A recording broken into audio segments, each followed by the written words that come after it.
BPSC maker के एक और एपिसोड में आप सभी का स्वागत है। वर्ष 2023 में बिहार में आयोजित होने वाली प्रतियोगी परीक्षाओं को ध्यान रखते हुए हमने आपके लिए करंट अफेयर्स की एक्सपेक्टेड प्रश्नों की एक सीरीज चलाई है।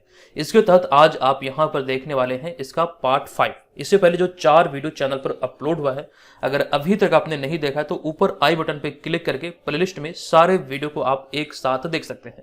हालांकि इस सीरीज की बात करें तो इस सीरीज में बिहार, राष्ट्रीय, अंतर्राष्ट्रीय तीनों घटनाओं का संग्रह होता है। जिस प्रकार से बीपीएससी एग्जाम का प्रारूप है प्रारंभिक परीक्षा का, कि जहां पर 150 प्रश्न पूछे जाते हैं प्रारंभिक परीक्षा में, तो इन 150 प्रश्नों में से जो करंट अफेयर्स का सेक्शन होता है, करंट अफेयर्स से 40 प्रश्न पूछे जाते हैं। तो चूंकि आप बीपीएससी एग्जाम की तैयारी कर रहे हैं, तो ऐसे में हमने बीपीएससी एग्जाम वाले फील देने के लिए करंट अफेयर्स के 40 प्रश्नों को यहाँ पर सम्मिलित किया है इस सीरीज के वीडियो में। और आपको ध्यान रखना है कि प्रत्येक वीडियो की तरह इस वीडियो में भी इसका जो कटअप निर्धारित होगा ये होगा 33, यानी कि 40 में से कम आपको यहाँ पर 33 प्रश्नों को हल करना है। हालांकि आपको इस बात का ध्यान रखना है कि अगर आप 33 से कम प्रश्नों को सॉल्व करते हैं तो आपको जरूरत है कि करंट अफेयर्स की तैयारी की दिशा में आपको बेहतर करना चाहिए। तो इसके लिए आप हमें जरूर फॉलो करें। निश्चित तौर पर हमारे वीडियोज, हमारे नोट्स के माध्यम से आपकी तैयारी एकदम से बेहतर होगी। साथ ही आपको यहाँ पर इस बात का भी ध्यान रखना है, आप जो यहाँ पर ये वीडियो देख रहे हैं ये करंट अफेयर्स का सेक्शनल टेस्ट है। हालांकि इसका जो फुल लेंथ टेस्ट है आपके 69वें बीपीएससी एग्जाम के लिए, जो एग्जाम आपका 30 सितंबर 2023 को प्रस्तावित है, तो आप बीपीएससी मेकर ऐप पर इसी कोर्स के अंतर्गत आप ये फुल लेंथ टेस्ट प्राप्त कर सकते हैं, जो आपके लिए ऑनलाइन और साथ साथ पीडीएफ मोड में उपलब्ध रहेगा। इसके माध्यम से घर बैठे आप अपनी तैयारी का बेहतर तरीके से आकलन कर सकते हैं। ये 40 फुल लेंथ टेस्ट का एक सीरीज है। अगर आप इसे ज्वाइन करेंगे तो निश्चित तौर पर आप 69वें बीपीएससी एग्जाम के लिए बेहतर तरीके से प्रिपेयर हो पाएंगे, क्योंकि यहाँ पर इस टेस्ट में या जो टेस्ट सीरीज है इसमें जो आपको प्रश्न मिलेंगे अच्छे लेवल के प्रश्न होंगे। करंट अफेयर्स भी आपको अच्छी क्वालिटी का मिलेगा, आप यहाँ पर देख भी रहे हैं। और आपको इस बात का ध्यान रखना कि ऑनलाइन तो उपलब्ध है, लेकिन साथ ही साथ इसका आपको पीडीएफ फाइल भी दिया जा रहा है, जहां पर आपको सारे प्रश्नों का समग्र विश्लेषण दिया गया है। आप हजारों विद्यार्थियों के बीच अपनी तैयारी का आकलन घर बैठे अच्छी तरीके से कर सकते हैं। इस कोर्स में आपके लिए एक ऑफर है। जब आप बीपीएससी मेकर ऐप के माध्यम से इस कोर्स को ज्वाइन करेंगे तो आपको ध्यान रखना है, एक कूपन कोड अप्लाई करना है BM100 का, जिसके बाद यहां पर आपको 400 रुपये का डिस्काउंट मिलेगा। निश्चित तौर पर अगर आप इसे ज्वाइन करेंगे तो कहीं ना कहीं आपको फायदा मिलने वाला है। फिलहाल अब इन सब बातों को स्किप करते हुए हम यहां पर चलते हैं आज के इस वीडियो के पहले प्रश्न पे। तो हमेशा की तरह इस वीडियो में भी प्रश्नों की संख्या है 40, और जब आप प्रश्न को सॉल्व करेंगे तो आपको ध्यान रखना है कि सारे आंसर को काउंट करना है। जब ये वीडियो समाप्त होगा तो वहां पर आपको कमेंट करके बताना है कि 40 में से आपने कितने प्रश्नों को सही हल किया है। तो आज के इस वीडियो का हमारा पहला प्रश्न है कि इसरो ने हाल ही में अपने युवा वैज्ञानिक कार्यक्रम 2023 के लिए पूरे भारत से छात्रों का चयन किया है। बताएं कि इस संदर्भ में कौन सा कथन सत्य है।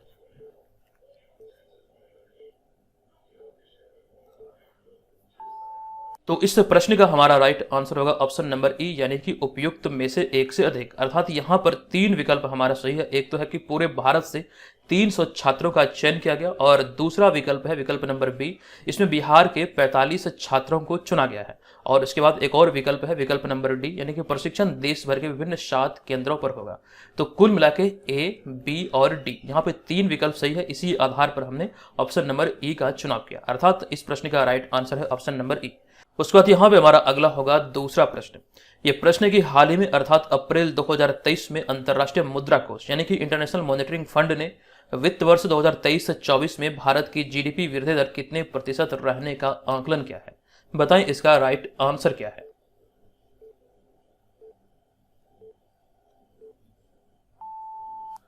तो इस प्रश्न का हमारा राइट आंसर होगा नवीनतम आकलन के आधार पर चालू वित्त वर्ष 2023-24 में जो आईएमएफ की जो रिपोर्ट है या फिर जो आकलन है, इसके आधार पर भारत का जीडीपी ग्रोथ रेट रहेगा 5.9%, यानी कि ऑप्शन नंबर बी यहाँ पर इस प्रश्न का हमारा राइट आंसर हो जाएगा। हालांकि इससे पहले जो आकलन किया गया था ये 6.1% रहने का आकलन हुआ था, लेकिन बाद में अप्रैल 2023 में जो रिपोर्ट आई उसके आधार पर 5.9%।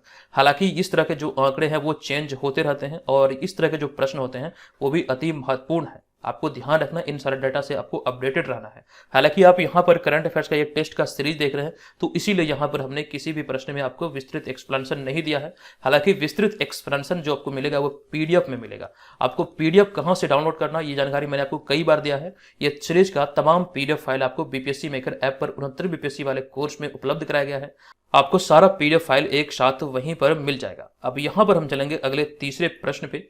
ये प्रश्न है कि भारत की पहली semi high speed regional rail सेवा का नाम निम्नलिखित में से क्या दिया गया है? बताएं इसका राइट आंसर क्या है।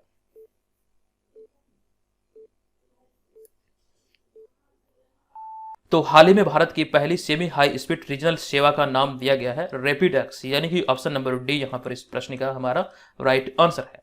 नेक्स्ट 4 नंबर प्रश्न है कि निम्नलिखित में से किस तिथि को गुलमोहर मैत्री और एनसीसी के बिहार झारखंड डायरेक्टरेट की ओर से पटना में वीर नारी सम्मान समारोह का आयोजन किया जाएगा या फिर किया गया? बताएं इसका राइट आंसर क्या है।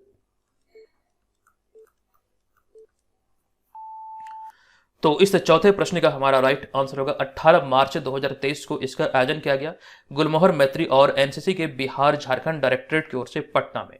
नेक्स्ट यहां पर हमारा अगला 5वां नंबर प्रश्न है कि हाल ही में शांति कुमारी को किस राज्य की पहली महिला मुख्य सचिव नियुक्त किया गया है? बताएं इसका राइट आंसर क्या है।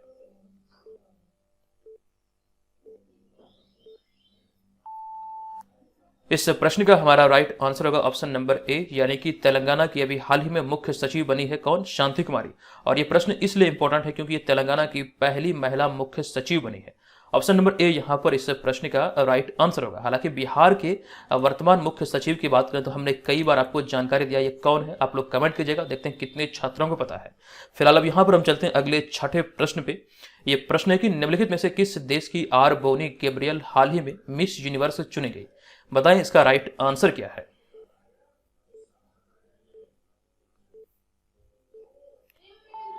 तो आरबोनी गैब्रियल जो कि अमेरिका की है और अभी हाल ही में मिस यूनिवर्स चुनी गई है, तो ये आपको ध्यान रखना। और ये मिस यूनिवर्स जो प्रतियोगिता थी, ये इसका 71वां संस्करण था, यानी कि 71वें संस्करण की विजेता चुनी गई आरबोनी गैब्रियल जो कि अमेरिका की है।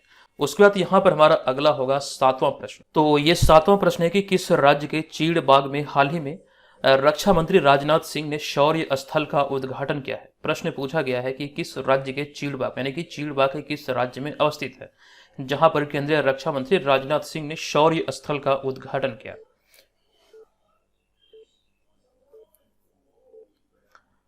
तो 7वें प्रश्न का हमारा राइट आंसर होगा ऑप्शन नंबर सी, यानी कि उत्तराखंड।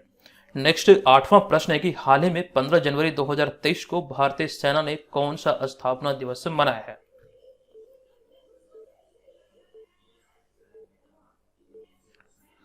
तो इस प्रश्न का हमारा राइट आंसर होगा 15 जनवरी 2023 को भारतीय सेना ने अपना 75वां स्थापना दिवस मनाया है। ऑप्शन नंबर बी यहां पर इसका राइट आंसर है। 9वां प्रश्न है कि निम्नलिखित में से किस देश ने हाल ही में वर्ष 2030 तक सेना को आधा करने की योजना बनाई है?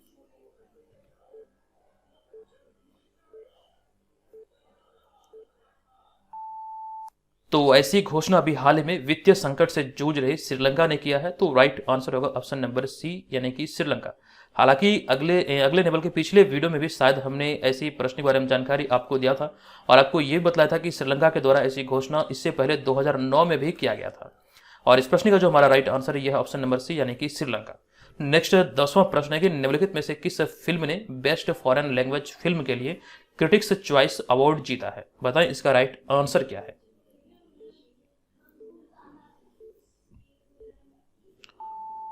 तो इस प्रश्न का हमारा राइट आंसर होगा ऑप्शन नंबर सी, यानी कि RRR, यानी कि इस फिल्म ने बेस्ट फॉरेन लैंग्वेज के लिए क्रिटिक्स चॉइस अवार्ड जीता है। ध्यान रखेंगे ऑप्शन नंबर सी इस प्रश्न का हमारा राइट आंसर है। 11वां प्रश्न की निम्नलिखित में से किसने प्रतिष्ठित ग्लोबल पीकॉक CSR अवार्ड जीता है? बहुत इंपॉर्टेंट प्रश्न है, हालांकि इस सीरीज के सारे प्रश्न अपने आप में इंपॉर्टेंट है। बताइए इसका राइट आंसर क्या है।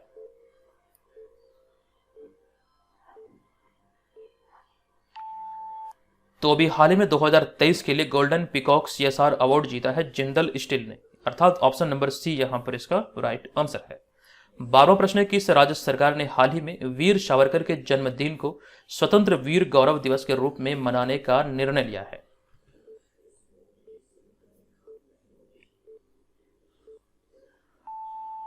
इस प्रश्न का हमारा राइट आंसर है ये निर्णय अभी हाल ही में महाराष्ट्र सरकार ने लिया है, अर्थात ऑप्शन नंबर सी यहां पर इस प्रश्न का हमारा राइट आंसर हो जाएगा। हालांकि वीर सावरकर की बात आई है तो एक प्रश्न कॉमन रूप से विभिन्न प्रतियोगी परीक्षाओं में पूछे गए हैं, वो यहां पर मैं आपको बता दूं। 1857 का जो स्वतंत्रता संग्राम हुआ था और इस स्वतंत्रता संग्राम को प्रथम स्वतंत्रता संग्राम की संज्ञा दी थी। ये प्रश्न कई बार एग्जाम में पूछे गए हैं। अगला हमारा 13वां प्रश्न है कि हाल ही में भारतीय नौसेना ने सिक्योर मैरीटाइम कम्युनिकेशन विकसित करने के लिए किसके साथ समझौता किया है।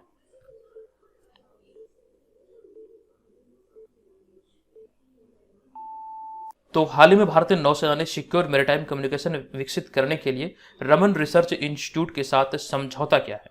तो ऑप्शन नंबर सी यहां पर इस प्रश्न का हमारा राइट आंसर हो जाएगा। हालांकि रमन रिसर्च इंस्टीट्यूट के बारे में आपको यह ध्यान रखना है कि नोबेल पुरस्कार विजेता सीवी रमन ने 1948 में इसकी स्थापना कर्नाटक की राजधानी बेंगलुरु में किया था। लेकिन इससे भी एक इंपॉर्टेंट प्रश्न यह है कि सीवी रमन को नोबेल पुरस्कार कब मिला था, क्यों मिला था और किस क्षेत्र के लिए मिला था। आपको ध्यान रखना 1930 में इन्हें नोबेल पुरस्कार मिला था और प्रकाश के प्रकीर्णन के लिए इन्हें नोबेल पुरस्कार से सम्मानित किया गया था, यानी कि भौतिकी के लिए इन्हें नोबेल पुरस्कार मिला था।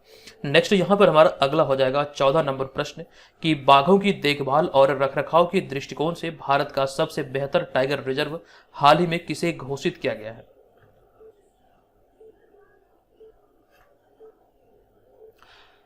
तो इस प्रश्न का हमारा राइट आंसर होगा पेरियार टाइगर रिजर्व, जो कि केरल में है। हालांकि बाघों की बात यहां पर हो रही है तो नवीनतम जो आंकड़ा सामने आया है, तो नवीनतम आंकड़े के आधार पर अप्रैल 2023 में ये आंकड़ा आया है तो पूरे भारत में बाघों की संख्या अब हो चुकी है 3167, जो कि इसमें पिछले मतलब कि आंकलन के आधार पर इसमें तुलना देखा गया है, मतलब तुलना नहीं बल्कि इसमें इजाफा देखा गया है। नेक्स्ट यहां पर हमारा अगला हो जाएगा यहाँ पर 15वां प्रश्न। यह प्रश्न है कि निम्नलिखित में से किस राज्य के गोंड पेंटिंग को अभी हाल ही में जीआई टैग मिला है।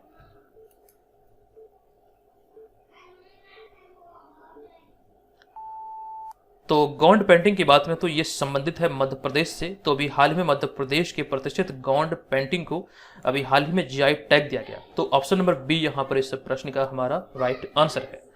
तो ये प्रश्न है कि हाल ही में 13 अप्रैल 2023 को जलियांवाला बाग नरसंहार कांड को 104 वर्ष पूरा हुआ है। बताएं कि उस समय ब्रिटिश भारत के वायसराय अर्थात गवर्नर कौन थे।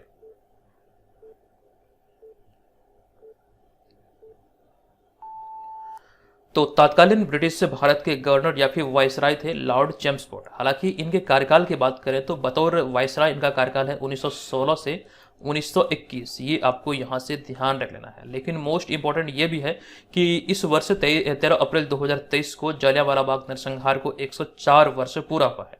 ये आपको यहां से ध्यान रखना है। हमारा यहाँ पर अगला हो जाएगा 17वां प्रश्न। जूलॉजिकल सर्वे ऑफ इंडिया अर्थात जेडएसआई ने किस राज्य के सिजु गुफा के भीतर गहराई में मेढक की एक नई प्रजाति की खोज की है।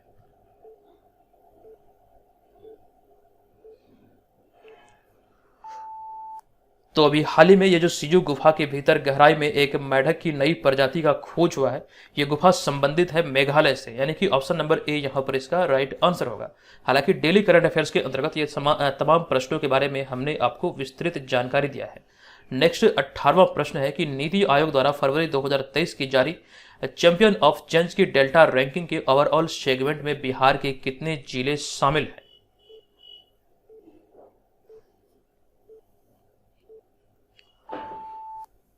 तो चैंपियन ऑफ चेंज की डेल्टा रैंकिंग के ओवरऑल सेगमेंट में बिहार के एक भी जिले शामिल नहीं है। ये आपको यहां से ध्यान रखना, अर्थात ऑप्शन नंबर डी इस प्रश्न का राइट आंसर होगा। हालांकि वहीं पर दूसरी ओर अगर हम बात करें एजुकेशन कैटेगरी की, तो एजुकेशन कैटेगरी में पूरे भारत में जो डेल्टा रैंकिंग जारी हुई पूरे भारत के जिलों को लेकर, खास करके आकांक्षी जिलों की बात करें तो इसमें पहले स्थान पर रहा शेखपुरा और दूसरे स्थान पर बात करें तो पूर्णिया जिला दूसरे स्थान पर रहा। ये आपको यहां से ध्यान रख लेना है। जो एजुकेशन कैटेगरी की बात करें डेल्टा रैंकिंग जो भी जारी हुई, इसमें एजुकेशन कैटेगरी में प्रथम स्थान पर शेखपुरा और द्वितीय स्थान पर पूर्णिया। हालांकि उसके बाद तीसरा, चौथा और पांचवां जो जिला रहा ये टॉप 5 के, इसमें झारखंड का स्थान रहा। झारखंड के किसी जिले शामिल हैं, इसके बारे में हमने आपको जानकारी दिया था। नेक्स्ट 19वां प्रश्न है कि G20 के तहत भारत सरकार द्वारा आजादी का अमृत महोत्सव को लेकर के बिहार के किस यूनिवर्सिटी को होस्ट यूनिवर्सिटी के रूप में चुना गया है।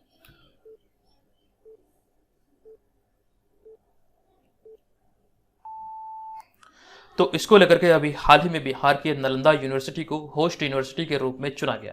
अति महत्वपूर्ण प्रश्न है, राइट आंसर है ऑप्शन नंबर ए। 20वां प्रश्न है कि निम्नलिखित में से किस बैंक ने हाल ही में अपनी coffee table book the banker to every Indian launch किया है। और यहाँ पर कॉफी टेबल बुक की चर्चा हुई, हालांकि इसके बारे में हमने आपको कई बार जानकारी दिया है। फिलहाल यहाँ पर इसका राइट आंसर कीजिए, इसका राइट आंसर क्या है।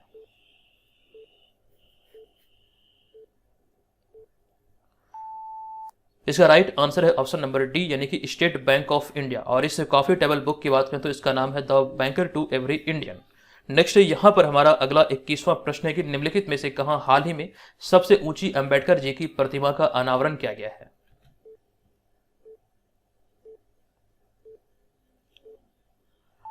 तो अभी हाल ही में अंबेडकर जी की सबसे ऊंची प्रतिमा का अनावरण किया गया है तेलंगाना में। तो ऑप्शन नंबर सी यहां पर इस प्रश्न का हमारा राइट आंसर हो जाएगा। और इस प्रतिमा की बात करें तो ये 125 फीट ऊंची है, ये यहां से ध्यान रखेंगे। नेक्स्ट 22वां नंबर प्रश्न है कि निम्नलिखित में से भारत के किस शहर में हाल ही में देश की पहली अंडर वाटर मेट्रो ट्रेन का सफल ट्रायल किया गया है।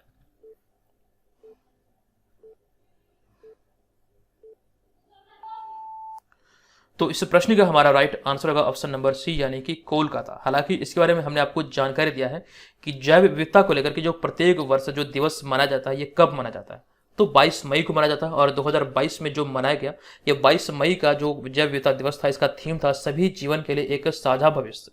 चूंकि यहाँ पर बात हो रही है कोलकाता मेट्रो की, तो हमने आपको जानकारी ये भी दिया था कि भारत का पहला मेट्रो शहर कोलकाता है जिसने जैव विविधता को लेकर एक विस्तृत रजिस्टर तैयार किया था पिछले वर्ष मई 2022 में। आपको याद होगा, विस्तृत तौर पर हमने आपको जानकारी दिया था।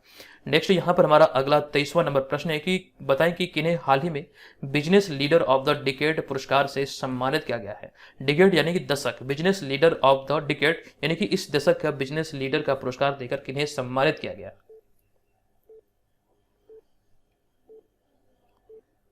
इस प्रश्न का हमारा राइट आंसर होगा ऑप्शन नंबर ए, यानी कि कुमार मंगलम बिरला को अभी हाल ही में business leader of the decade पुरस्कार से सम्मानित किया गया है। अब यहाँ पे अगला 24वां प्रश्न है कि हाल ही में जारी ऊर्जा दक्षता सूचकांक 2021 से 22 के अनुसार कौन सा राज्य शीर्ष पर रहा। यानी कि एनर्जी इफिशिएंसी इंडेक्स जो 2021 से 22 को लेकर जारी हुई, इसमें कौन सा राज्य शीर्ष पर रहा है।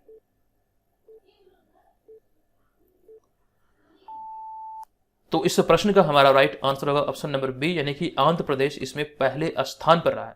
हालांकि आंध्र प्रदेश के बाद आपको ध्यान रखना है क्रमशः कर्नाटक, केरल, राजस्थान और तेलंगाना शामिल है।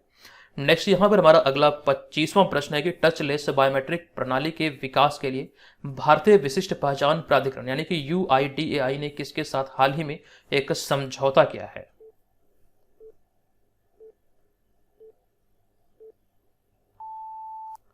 तो अभी हाल ही में UIDAI ने जो समझौता किया है, राइट आंसर होगा option number D, IIT Bombay के साथ अभी समझौता हुआ है।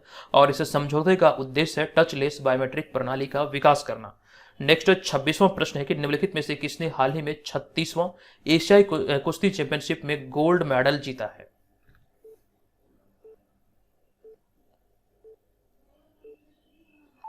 तो ये 36वां एशियाई कुश्ती चैंपियनशिप जो आयोजित हुआ कजाकिस्तान के अस्ताना में आयोजित हुआ, और यहाँ पर भारत ने कुल मिलाकर 14 पदक अपने नाम किया है। और इन 14 पदकों में से बात करें गोल्ड मेडल की, तो भारत को 1 गोल्ड मिला। जबकि बात करें हम सिल्वर की, तो आपको ध्यान रखना कि 3 सिल्वर, और बात करें हम ब्रॉन्ज की यानी कि कांस्य की, तो 10 ब्रॉन्ज अर्थात 10 कांस्य। तो कुल मिलाकर 14 पदक अपने नाम किया। बात करें यहाँ पर गोल्ड की, तो 1 ही गोल्ड भारत को मिला, और ये गोल्ड दिलाया अमन शहरावत ने। और इस प्रश्न का हमारा राइट आंसर होगा ऑप्शन नंबर बी, यानी कि यहाँ पर जो गोल्ड मेडल जीता ये अमन शहरावत ने जीता। मोस्ट इंपॉर्टेंट प्रश्न है। चलते अब यहाँ पर अगले हम 27वें प्रश्न पे कि नवंबर 2022 में आई संयुक्त राष्ट्र की रिपोर्ट के अनुसार विश्व में इंसानों की आबादी कितनी अरब को पार कर चुकी है। बताएं इसका राइट आंसर क्या है।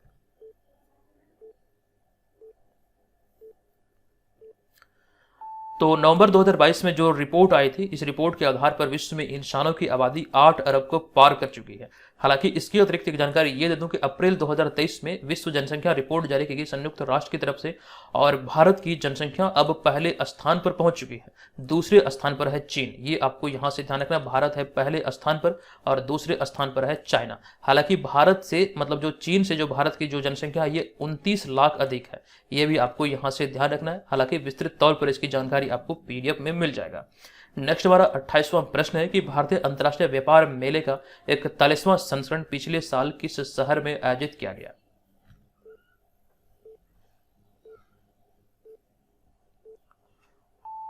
मुख्यतः ये जो आयोजित होता है व्यापार मेला, ये मूल रूप से नई दिल्ली में ही आयोजित होता है और ये बीपीएससी का एक फेवरेट टॉपिक है। कई बार यहाँ से एग्जाम में प्रश्न बने हैं। अंतर्राष्ट्रीय व्यापार मेले से संबंधित कई सारे प्रश्न एग्जाम में बनते हैं।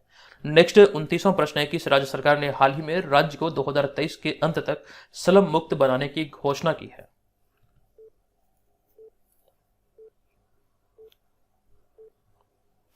तो ये घोषणा अभी हाल ही में उड़ीसा सरकार के द्वारा किया गया। राइट आंसर होगा option number D. Next 30 number प्रश्न है कि सत्यजीत रे लाइफ टाइम अचीवमेंट अवार्ड 2022 से निम्नलिखित में से किसे सम्मानित किया गया।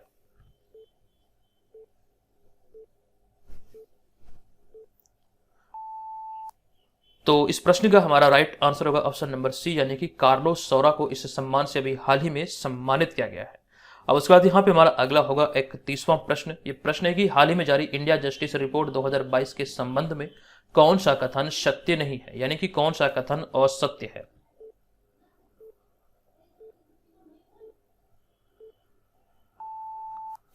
तो इस प्रश्न का हमारा राइट आंसर होगा, हमें यहाँ पे पहचान करना था कौन सा कथन सत्य नहीं है। तो ये जो विकल्प नंबर ए देख रहे हैं यही कथन है जो कि सत्य नहीं है। हालांकि इसके अतिरिक्त जो आप यहाँ पर देख रहे हैं यह रिपोर्ट पहली बार 2009 में प्रकाशित हुई थी। इसके अनुसार कर्नाटक शीर्ष पर है और उत्तर प्रदेश सबसे अंतिम स्थान पर है। ये जो तीनों विकल्प है यहाँ पर सत्य है, लेकिन हमें पहचान करना था कौन सा सत्य नहीं है। तो विकल्प नंबर ए सत्य नहीं है, अर्थात ऑप्शन नंबर ए यहाँ पर इस प्रश्न का हमारा राइट आंसर होगा। नेक्स्ट हमारा 32वां प्रश्न है कि हाल ही में आईसीसी मेंस T20 अंतर्राष्ट्रीय क्रिकेट में अंपायर बनने वाली पहली महिला कौन बनी है।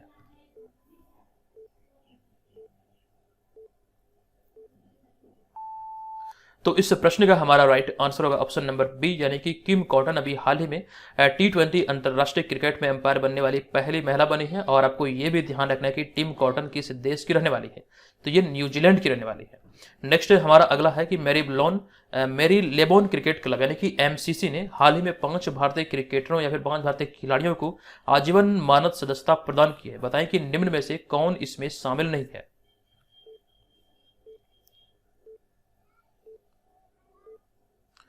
तो यहां पर इस प्रश्न का जो हमारा राइट आंसर होगा ये होगा ऑप्शन नंबर डी, यानी कि ईशान किशन इसमें शामिल नहीं है। यहां पर आपको ये ध्यान रखना कि मेरी लेबोन क्रिकेट क्लब अर्थात एमसीसी की बात करें तो अभी हाल ही में 5 भारतीय खिलाड़ियों को या 5 भारतीय क्रिकेटरों को आजीवन मानद सदस्यता प्रदान की है। इससे खिलाड़ियों में बात करें तो आपको ध्यान रखना है कि महेंद्र सिंह धोनी, मिताली राज और झूलन गोस्वामी शामिल है। ये तीनों आपको ध्यान रखना इसमें शामिल है। लेकिन इसके अतिरिक्त अगर हम बात करें तो इसमें सुरेश रैना और युवराज सिंह भी शामिल है। ये आपको यहां से ध्यान रख लेना, बहुत महत्वपूर्ण प्रश्न है, एग्जाम में पूछे जा सकते हैं। नेक्स्ट 34 नंबर प्रश्न की हम बात करें तो आपको ध्यान रखना है कि हाल ही में किस देश ने संयुक्त अरब अमीरात अर्थात यूएई में 2016 के बाद अपना राजदूत नियुक्त किया है।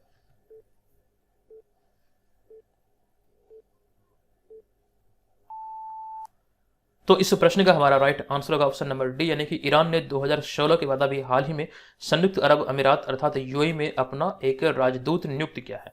ऑप्शन नंबर डी यहाँ पर इस प्रश्न का हमारा राइट आंसर हो जाएगा। और नए राजदूत के नाम की बात करें तो रेजा अमेरी नए राजदूत का नाम है। यह भी आपको ध्यान रखना है, रेजा अमेरी के रूप में नए राजदूत की नियुक्ति किया गया है। नेक्स्ट यहाँ पर हमारा अगला 35वां प्रश्न है कि हाल ही में लिखित पुस्तक गांधी रियासत और सांप्रदायिकता के लेखक कौन है।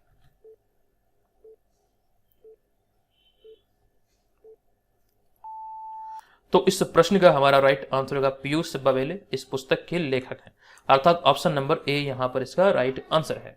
36वां प्रश्न है कि निम्नलिखित में से किसे हाल ही में फ्रांस के सर्वोच्च नागरिक पुरस्कार knight of the legion of honour से सम्मानित किया गया।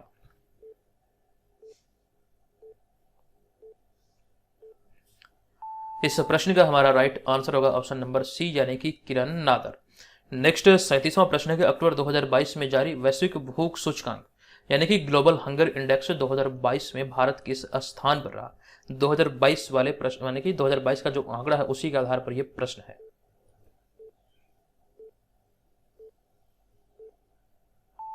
तो इस प्रश्न का हमारा राइट आंसर होगा ऑप्शन नंबर सी, यानी कि भारत 107वें स्थान पर रहा। ये आपको यहां पर ध्यान रखना है। नेक्स्ट हमारा 38वां प्रश्न है कि पिछले वर्ष 2022 में जारी पब्लिक अफेयर इंडेक्स यानी कि सार्वजनिक मामलों का सूचकांक में कौन सा राज्य शीर्ष पर था।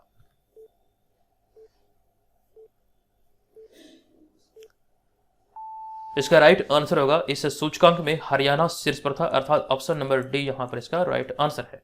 उसके बाद अगला 39वां प्रश्न है कि प्रोजेक्ट निसार निम्नलिखित में से किस अंतरिक्ष एजेंसी से संबंधित है जो कि वर्ष 2023 में लॉन्च किया जाएगा।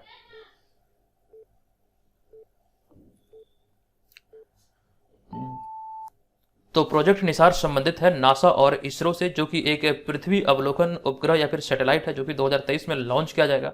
ऐसी स्थिति में दो विकल्प सही है, तो राइट आंसर होगा ऑप्शन नंबर ए यानी कि उपयुक्त में से एक से अधिक। उसके बाद यहाँ पे हमारा अगला होगा 40 नंबर प्रश्न, हर साल किस तिथि को विश्व खाद्य दिवस मनाया जाता है।